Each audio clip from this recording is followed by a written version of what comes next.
India गठबंधन की बैठक का बिहार पर इफेक्ट। 2024 के रण में बीजेपी को मात देने की रणनीति पर चर्चा। इंडिया वर्सेस बीजेपी 2024 में कौन जीतेगा जनता का दिल। किसी को कुछ ना कुछ तो बोलते ही रहना है, तभी लाइमलाइट में आए। अगर ये नहीं बोलते हैं तो उनका आप लोग दिखाते थोड़ी ना। हमारे देश को आजाद हुए 76 साल हो गए, लेकिन कई चीजों में हमको अभी आजादी नहीं मिली। जैसे कि सरकारी दफ्तरों में दुश्वारियां, परेशानियां, बदइंतजामियां। हमने आजादी की जंग इसलिए लड़ी थी ताकि हमारी आने वाली पीढ़ियों की जिंदगी आसान हो सके, ना कि इसलिए कि वो जगह जगह पर सरकारी दफ्तरों में धक्के खाएं, परेशानियों का सामना करना पड़े। शहीद आजम सरदार भगत सिंह जी के सपनों को साकार करने के लिए पंजाब सरकार ने फैसला किया है कि पंजाब के लोगों को अब सरकारी दफ्तरों के चक्कर नहीं लगाने पड़ेंगे, बल्कि सरकारी दफ्तर खुद चल के लोगों के घर पर आएंगे। अब सरकारी दफ्तरों के चक्कर काटने की जरूरत नहीं, बस डायल करें 1076 और सरकारी सुविधाएं अपने घर पर ही पाएं। पंजाब की भगवंत मान सरकार आपके द्वार। बिहार के राजनीतिक गलियारों में इन दिनों दिल्ली में हुई इंडिया गठबंधन की बैठक के बाद हलचलें तेज हो गई हैं, तो वहीं बीजेपी और आरजेडी के बीच सियासी घमासान छिड़ गया है। इस बीच डिप्टी सीएम तेजस्वी यादव ने बीजेपी पर जोरदार पलटवार करते हुए कहा कि इंडिया गठबंधन की एकजुटता को लेकर भाजपा के द्वारा अफवाह फैलाई जा रही है, जबकि हकीकत यह है कि इंडिया गठबंधन में सब कुछ ठीक ठाक है। वो लोग कुछ भी बोलते रहते हैं और इसलिए बोलते हैं कि लाइमलाइट में रहें। साथ ही तेजस्वी ने यह दावा किया कि इंडिया गठबंधन मजबूत है और आगामी लोकसभा 2024 के चुनाव में इंडिया गठबंधन एनडीए को शिकस्त देने में कामयाब रहेगा। वहीं जेडीयू का आरजेडी में विलय वाली बात को लेकर तेजस्वी ने बीजेपी पर तीखा निशाना साधा। ने कहा कि क्या बातें हुई है ये तो मैं नहीं बता सकता, लेकिन इतना जरूर बता सकता हूँ कि जेडीयू का विलय हो जाएगा आरजेडी में, और सीट शेयरिंग कैसे हो। वो अपनी बात किसी और के मुंह में थोपना चाहते हैं, इस तरह से थोड़ी होता है। लेकिन एक बात तो तय है कि किसी को कुछ ना कुछ तो बोलते ही रहना है, तभी लाइमलाइट में आएगा। आप कह रहे हैं कि अगर ये नहीं बोलते हैं तो उनका आप लोग दिखाते थोड़ी ना। तो आप कह रहे हैं कि इंडिया अलायंस में सब कुछ ठीक है, क्यों इंडिया अलायंस की बैठक के बाद कुछ लोग बेचैनी में कह रहे हैं कि लोग में नहीं बन रहा है, झगड़ा हो जाएगा। कौन बोल रहा है? कौन बोल? बीजेपी तो उनको बेचैनी है। हाँ, चले पीछे। कितनी मजबूती से लड़ाई होगी इंडिया की? चुनाव भी होगा, अब देखिएगा ना। मोदी ने कल बैठक की है बीजेपी। बिहार में लड़ाई कहाँ है? बिहार में किस बात का लड़ाई है?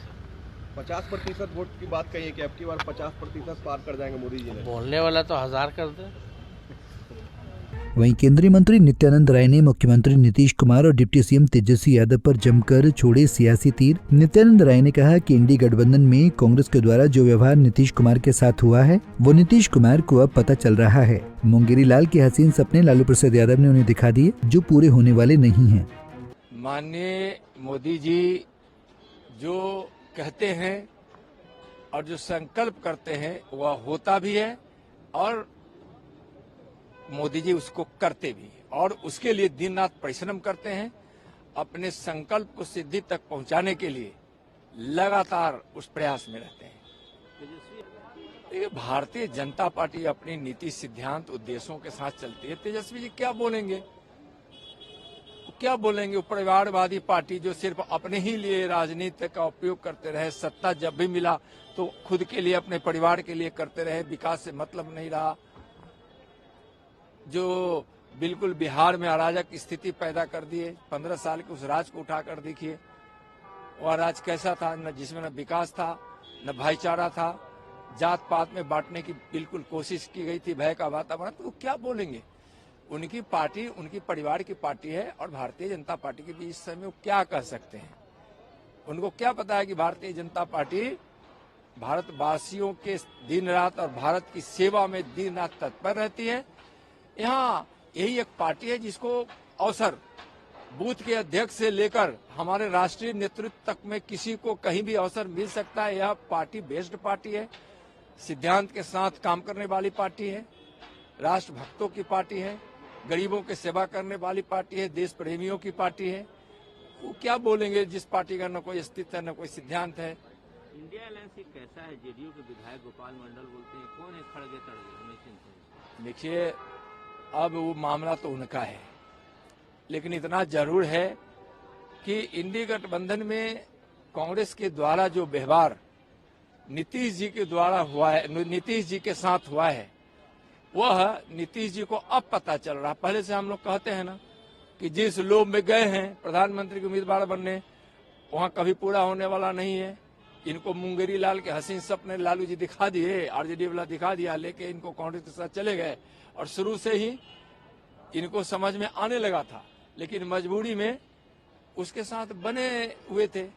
अब परिणाम तो सामने आ गया है। अब कौन मंडल उनके विधायक हैं गोपालपुर के, अब बोले हैं, यह विषय उनका है, उनसे पूछिए। बजरंग पुनिया ने अपने अवार्ड को प्रधानमंत्री के घर से इंडिया गठबंधन में सबको all is well.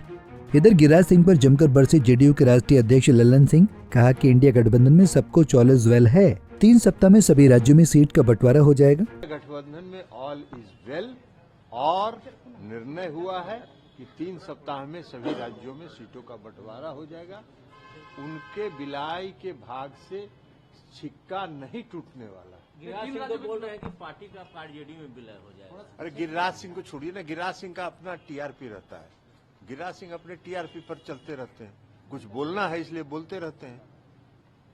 Giriraj Singh कहते हैं कि झटका और क्या हलाल, अपने 2.5 किलो मीट खाते थे, तो 2.5 किलो मीट जो खाते थे वो कहाँ से खिलाते थे? झटका वाला के बाजारे से मंगवाते थे। तो गिरिराज सिंह का टीआरपी है, कुछ बोलते रहते हैं, उनकी बात को बहुत गंभीरता से नहीं लेना। मल्लिकार्जुन खड़गे का नाम सर ममता बनर्जी ने आगे किया था, क्या इसको कुछ पता नहीं, ये आपको मालूम होगा कि किसने आगे किया था। आपसे बात हुई होगी ममता बनर्जी को, हम लोग तो नहीं जानते, क्योंकि जो फैसला अगर होता तो आपको बताया जाता, तो ऐसा कुछ फैसला तो हुआ नहीं। तो अब ममता बनर्जी अगर स्पेशली आपसे बात की होंगी तो वो आपको बताएंगे। बीजेपी की कल दिल्ली में बैठक हुई, मोदी जी चुनाव बोल रहे हैं इस बार 50 उनका मनोबल हाई है, इसीलिए ना लोकतंत्र की हत्या कर रहे हैं, पूरा लोकतंत्र का धज्जी उड़ा दिए। लोकतंत्र का मतलब क्या होता है? लोकतंत्र का मतलब होता है पक्ष और विपक्ष। विपक्ष मांग कर रहा है कि भाई संसद में जो 2 व्यक्ति अनधिकृत रूप से घुसे, उसके बारे में देश के माननीय गृह मंत्री जी सदन में आके जवाब दें। देश के गृह मंत्री उसी सदन के सदस्य भी हैं। लोकतंत्र में सरकार सदन के और के प्रति उत्तरदायी होता है। उनको लोकसभा में आके बयान देने में थोड़ी शर्मिंदगी महसूस हुई होगी कि भाई हम इतना बड़ा आदमी है, लोकसभा में जाके कैसे बयान दें, इसलिए अहमदाबाद से बयान दे रहे थे। लेकिन लोकसभा में आना उनको गवारा नहीं है, और विपक्ष जब मांग करेगा तो विपक्ष के 150 सांसदों को बाहर निकाल दीजिए। यही लोकतंत्र है, यही लोकतंत्र की उनकी परिभाषा है। तो अब उनके लोकतंत्र की परिभाषा है तो क्या करिएगा? ऐसा मन जो बढ़ा है उसी का न कारण है। लेकिन इस देश की जनता लोकतंत्र प्रेमी, इस देश की जनता लोकतंत्र में विश्वास करती है, तानाशाही में विश्वास नहीं करती है, और ये लोग तानाशाही रवैया अपना रहे हैं। पीएम बोल रहे हैं इस बार 50% वोट पार। अब पीएम तो कुछ भी बोलना है, जब अपने ही बोलना है, अपने ही पीठ थपथपाना है, अपने ही ताली बजवाना है, तब उसका क्या जवाब है? उसका तो कोई जवाब है नहीं। सर 29 तारीख को राष्ट्रीय कार्यकारिणी की बैठक है, बीजेपी कह रही है कि इस बार ललन सिंह राष्ट्रीय अध्यक्ष नहीं बनने जा रहे हैं। पता नहीं, आपको बात हुई है क्या? राष्ट्रीय कार्यकारिणी की बैठक में क्या होता है, आपसे बात हुई है, आपसे डिस्कस कर लेंगे क्या करना है। आप बताइए क्या करना है, आप परामर्श दीजिए कि क्या करना है, आप ही से डिस्कस कर लेते हैं राष्ट्रीय कार्यकारिणी में क्या होगा। बता दें कि सियासी गलियारों में इंडिया गठबंधन की चौथी बैठक के बाद बिहार के मुख्यमंत्री नीतीश कुमार और आरजेडी सुप्रीमो लालू यादव की नाराजगी की अटकलें लगाई जा रही थी, जिसका खंडन खुद लालू यादव और जेडीयू ने कर दिया है। लालू ने कहा कि इंडिया गठबंधन की बैठक बहुत सकारात्मक हुई है, इंडिया गठबंधन में सबको ऑल इज वेल है। बैठक के दौरान ये तय हो गया है कि सीटों का बंटवारा बहुत जल्द करना है। नीतीश कुमार और हम लोगों की इंडिया गठबंधन से कोई नाराजगी नहीं है। पंजाब केसरी टीवी के लिए संजीव कुमार की रिपोर्ट। हमसे जुड़े रहने के लिए हमारे YouTube चैनल को सब्सक्राइब करें और नई वीडियो की नोटिफिकेशन के लिए बेल आइकॉन को दबाएं।